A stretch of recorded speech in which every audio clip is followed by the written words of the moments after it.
আসসালামু আলাইকুম বন্ধুরা, ভালো আছেন আশা করি।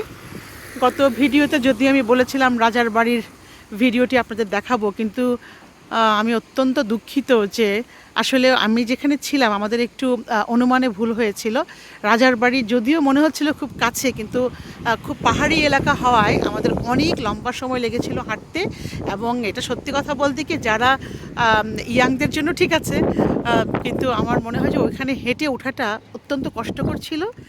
রাস্তা খুব ভালো, কিন্তু এত বেশি খাড়া ছিল যে মানে একেবারে দমের সমস্যা হয়ে যাচ্ছিল।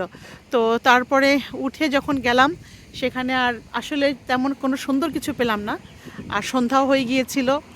তো সন্ধ্যা বলতে যদিও ইউরোপে সন্ধ্যা হয়, কিন্তু রাত এখানে প্রায় 9টায় বোধহয় সূর্যাস্ত করছে। তো ওখানে আমরা আবার একটু খাবারের বিরতি নিতে হয়েছিল। সব কিছু মিলিয়ে রাজার বাড়ির ভিডিওটি আর করা হয়নি, এবং সত্যি কথা বলতে ভুলে গিয়েছিলাম, দুঃখিত আন্তরিকভাবে। তো হলিডেতে আসলে যা হয় আর কি। আর এই মুহূর্তে আমরা আছি লিসবন বা পর্তুগালের খুব নামকরা একটি খাবার, যেটাকে বলে পাস্টাল দে নাতা। এটা হচ্ছে ক্রিম কেক টাইপের পেস্ট্রি, খুব ক্রাঞ্চি একটি পেস্ট্রির ভিতরে ক্রিম কেক বা কাস্টার্ড দেয়, খুব মজা। এবং এটা সারা ইউরোপেই পাওয়া যায়। তবে পাস্তাল দে নাতা হচ্ছে মূলত পর্তুগিজদের আবিষ্কৃত একটি খাবার, যে কারণে এটার স্পেশালিটি। ইউরোপে আজকাল সবখানেই এটা পাওয়া যায়, শুধু ইউরোপ কেন, ইউরোপ ছাড়িয়ে অনেক দেশে এটা পাওয়া যায়। তবে এই হচ্ছে সেই মনেস্ট্রি বলে এটাকে, এই মনেস্ট্রি ছিল, এই মনেস্ট্রির রেসিপি দিয়েই পাস্তাল দে নাতা, এখান থেকেই প্রথমত এই রেসিপির উদ্ভাবন, এখান থেকে সারা ইউরোপে সাপ্লাই দেওয়া হতো। এখন এটা কালের বিবর্তনে অনেক জায়গায় ছড়িয়ে পড়েছে, সবখানেই পাওয়া যায়। তো এই হচ্ছে ঐতিহাসিক মনেস্ট্রি, এই মনেস্ট্রি থেকেই ওই পেস্ট্রির উদ্ভাবন। আর এর পাশাপাশি আছে, আমরা এখন এই মুহূর্তে আছি লিসবনের কালচারাল সেন্টার বলা যায়, সেন্টার অফ আর্কিটেকচার। এই জায়গাটাতে মূলত আরেকটু সামনে গেলে ওখানে যে সেন্টারটা, সেখানে একটা মিউজিয়াম আছে। এই মিউজিয়ামে পর্তুগিজদের দ্বারা আবিষ্কৃত যত আর্কিটেকচারাল বিউটি, যত ধরনের কনস্ট্রাকশন হয়েছে, শতাব্দী আমি ঠিক বলতে পারবো না, তার কিছু ইনফরমেশান, ইতিহাস পাওয়া যাবে। তো সেই মিউজিয়ামকে কেন্দ্র করেই এখানকার যেই একটা গ্রাউন্ডের মতো সুন্দর, বিকেলে সময় কাটানোর জন্য খুবই চমৎকার, ভালো লাগছে। তো ভাবলাম যে এই এই জায়গাটার একটা ভিডিও আপনাদের সাথে শেয়ার করি।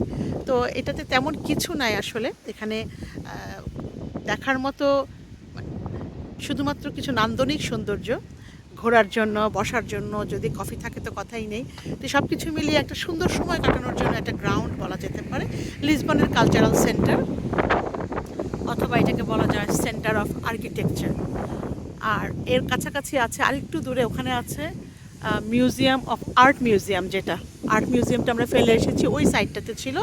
ওখানে ট্রামও চলে, দেখুন এখানে ট্রাম চলছে, উবার আছে, এবং খুব চিপ। উবারের খরচটা ইউরোপ হিসেবে খুবই সস্তা। আমরা অবাক হয়ে যাচ্ছি যে মানে ইউকের সাথে যদি তুলনা করি ভীষণ সস্তা, যদিও এটা ইউরোপিয়ান কান্ট্রি, কিন্তু তাদের অর্থনীতি কিছুটা দুর্বল হওয়ার কারণে উবার আমরা খুব এনজয় করছি। এবং আমি বলবো অনেক কম খরচে আপনারা উবারে চলাফেরা করতে পারবেন। তো যারা লিসবনে আসবেন, পর্তুগালে আসবেন, তারা এই জায়গাটা মিস করবেন না। এই জায়গাটা আসলেই ভীষণ উপভোগ্য, এবং বিশেষ করে বিকেলের জন্য খুব ভালো এই জায়গাটা। দিনের বেলায় রোদ হবে, খুব বেশি কড়া রোদ। আমরা এই মুহূর্তে আছি, আমার মনে হয় দিনের বেলায় 27 থেকে 29 ডিগ্রিজ, যেটা অনেক বেশি, কারণ আজকাল ইউরোপে থাকতে থাকতে গরম ওইভাবে সহ্য হয় না। দেশে তো আমরা অনেক গরমের মধ্যেই ছিলাম। তো এখানে এই যে 29 ডিগ্রি, আমার কাছে মনে হয় খুব ভালো একটা আবহাওয়া, সুন্দর। তবে একটা হালকা জ্যাকেট আপনারা রাখবেন, কখনো যদি আসেন, বাতাস থাকে মাঝে মাঝে, তো বাতাসের জন্য একটা জ্যাকেট রাখা খুবই জরুরি। আর বলে রাখা ভালো, আমি খুব অবাক হচ্ছি এখানে আসার পরে জায়গায় জায়গায় আমি বিভিন্ন উবার যারা চালাচ্ছেন, উবার পেশায় যারা জড়িত আছেন, তারা বেশিরভাগই বাঙালি পাচ্ছি। জানি না, আমরা বাঙালি দেখে যে ডাকছি, আপনারা তো জানেন উবার তো আর বাঙালি দেখে ডাকা যায় না, কিন্তু যতগুলো গাড়ি এ পর্যন্ত ডাকলাম আমরা সবই বাঙালি। আর হচ্ছে যে খাবারের দোকানও বাঙালির দোকান অনেক বেশি, যদিও তারা পর্তুগিজ খাবারই সেল করছে।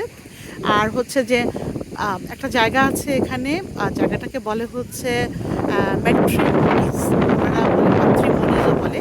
ম্যাট্রিমনিজ। তো ম্যাট্রিমনিজের ভিতরে একটা জায়গা আছে বাঙালি গলি। কেউ যদি জিজ্ঞেস করে যে বেঙ্গলি গলিটা কোথায়, সবাই দেখিয়ে দিবে। যত রকম বাংলাদেশি শাকসবজি, মাছ, মাংস, দেশীয় যত কিছু, ছোট মাছ থেকে শুরু করে খেজুরের গুড়, নানা ধরনের মশলা সব পাওয়া যাচ্ছে ওই গলিতে। পাশাপাশি আমাদের বাঙালি খাবারও পাওয়া যাচ্ছে, বাঙালি রেস্টুরেন্টও আছে। একটা বিমান দেখুন, মনে হয় ল্যান্ড করবে অথবা উঠেছে। এই শহরটা আসলে খুব ছোট, তো যে কারণে যেখানেই যাচ্ছি শুধু বিচ দেখা যায় আর বিমান দেখা যায়। যাক, যেখানেই যাচ্ছি বিমানটাকে সহি সালামতে আল্লাহ তাআলা সবাইকে যার যার গন্তব্যে পৌঁছে দিক, এই দোয়া করি। তো এই হচ্ছে, আসুন আরেকটু ভেতরের দিকে যাই। সুন্দর, আমার খুবই ভালো লাগছে এখানে, জায়গাটাও সুন্দর।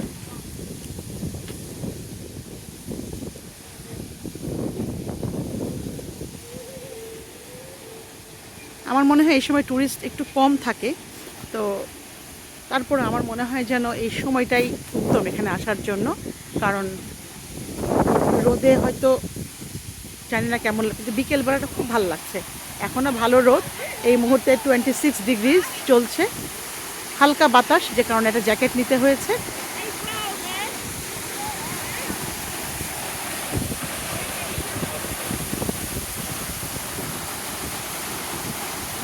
তো যাই হোক, ভিডিও অনেক বড় হয়ে যাচ্ছে বন্ধুরা, চাইলেও অনেক কিছু নিতে পারছি না। ভিডিও বড় করে আপনাদের বিরক্তির কারণ হতে চাই না। আপনারা যে যেখানে আছেন ভালো থাকবেন, সুস্থ থাকবেন, সবাই দোয়ায় পরস্পরকে স্মরণ রাখবেন। আমরা একে অন্যের জন্য দোয়া করব এবং ভালো থাকার চেষ্টা করব। আমার জন্য সবাই দোয়া করবেন যেন আমি আল্লাহর এই সৃষ্ট দুনিয়া দেখে সহি সালামতে আবার নিজ সংসারে ফিরতে পারি। দোয়া করবেন, আমার ছেলেটাও ফিরে যাবে তার কর্মস্থল ইউএসএ। সবাই যেন সহি সালামতে ফিরতে পারে, আপনারা সবাই দোয়া করবেন। ভিডিওতে কোনো ভুল ত্রুটি হয়ে থাকলে ক্ষমা সুন্দর চোখে দেখবেন। আর যদি ভালো লাগে ভিডিওটা, একটা লাইক এবং শেয়ার করবেন, যদি সম্ভব হয় সাবস্ক্রাইব করবেন। আর যদি ভালো না লাগে তাহলে আমার তরফ থেকে আন্তরিক প্রকাশ করছি, কিভাবে ভালো করতে পারি কমেন্ট করে জানাবেন। আমি শখের বসে ভিডিও করি, আমি অনেকবার আপনাদের সাথে শেয়ার করেছি। তো এই তো, ভালো থাকুন সবাই। আর রাতে খুব মজার একটা জায়গা খুঁজে পেয়েছে, যেটা আপনাদের সাথে শেয়ার করলাম একটু আগে, ম্যাট্রিমনিজ বোধহয়। ওখানে গিয়ে বিকেল হয়ে আসছে, কিছুক্ষণের মধ্যে আমরা একটু হালকা চা কফি খেয়ে তারপর রাতের খাবারের দিকে যাব। তো এই তো, আজকের মতো এই ভিডিও এখানে শেষ করছি। ভালো থাকুন, সুস্থ থাকুন, আল্লাহ।